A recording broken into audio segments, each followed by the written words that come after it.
रात्रीच्या लाईव्हला सांगितलं नाही फाउंडेशन कोणतं वापरता. ताई सांगितलं ना, फॉरेवर 52 आणि पिलग्रीमचे 2 सांगितले मी. तुम्ही नीट लाईव्ह बघा ताई, मी दाखवलेत. फॉरेवर 52चं माझी शेड हनी, त्याचा पण मी बॉटल दाखवली होती. आणि पिलग्रीम जे मी रेग्युलर आता मेकअपला यूज करते ना लाईव्हसाठी ते, आणि जेव्हा फंक्शन असतात म्हणजे आपण लग्नाला वगैरे जातोय, एंगेजमेंट किंवा पार्टी वगैरे, तिथं आपल्याला 5 ते 6 तास थांबावं लागतं. तर त्याच्यासाठी ना मी लॉंग लास्टिंगचं फॉरेवर 52 वापरते. आणि हे जे आहे हे 2 ते 3 तास टिकतं.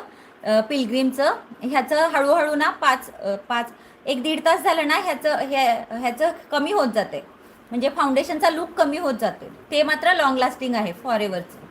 सांगितलं आहे मी, तुम्ही बघा परत एकदा चेक करा. मी बॉक्स सहित पूर्ण बॉटल्स सगळ्या दाखवलेल्या आहेत. लाईक सार्ट्स करा मैत्रिणींनो, आणि कलेक्शन कसं वाटतंय सांगत राहा. लाईक सार्ट्स करा मैत्रिणी. ताई तुझा मेकअप किती प्रोडक्ट